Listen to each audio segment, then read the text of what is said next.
Another day, another farm tutorial na naman tayo guys. So for today's video ay mag-aayos tayo ng gapangan ng ating sitaw at ampalaya. At magdidilig na rin tayo ngayon ng ating tanim kasi nga sobrang tuyo na ng lupa sa sobrang init. At ito nga at kami ay abala na sa paglalagay ng tali na binili natin sa agricultural na tindahan. At ang tawag nga dito ay 6-ply. So guys, bakit nga ba 6-ply ang tawag dito?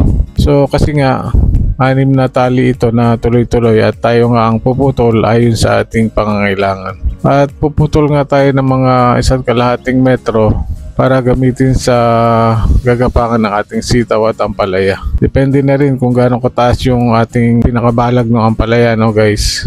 At ngayon nga ay maglalagay na tayo ng tali upang gapangan ng sitaw. At kung makikita nyo nga ang palibot ng ating ampalayahan ay ating tinamnan ng sitaw upang ma-maximize natin yung ating taniman. Halos 1 kilong butungan ng sitaw ang ating itinanim dito sa paligid ng ating ampalayahan.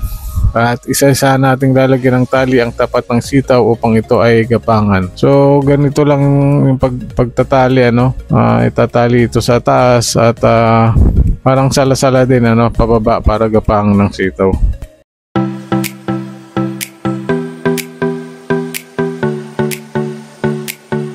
At ngayon nga guys ay magdidilig tayo ng ating tanim na ampalaya dito. Gamit nga itong binili nating submersible water pump. Portable nga lang ito at 1 inch ang labasan ng tubig at 450 watts para magamit natin dito sa farm upang medyo dumali ang ating pagdidilig. Kasi nga guys, sa ngayon ay poso lamang ang ating gamit at mahirap kung magiging pa tayo papunta doon sa ating taniman. Kaya ito muna yung ating naisip na gamitin upang hindi masyadong mahirap magdilig. Pero plano natin na kapag kumita nga ay magpapagawa rin kami ng motor pump para hindi na mahirap magdilig dito sa ating ampalayahan. So sa ngayon ito muna yung ating gagamitin at kung gusto nyo rin bumili ay ilalagay ko yung link sa description box. At guys, kung meron pa kayong ibang suggestion o mga naiisip para mas mapagaan ang aming pagtatanim ay mag-suggest lang kayo dito. Ang aming tanim nga ay nagsibula na at ang bilis talagang lumaki ng ating ampalaya. Pati na ang tanim nating mga sitaw ang lalaki na rin at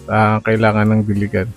So guys, tuloy-tuloy lang tayo sa pag-aayos ng ating farm at gusto natin na matamnan ng maraming gulay ang ating farm.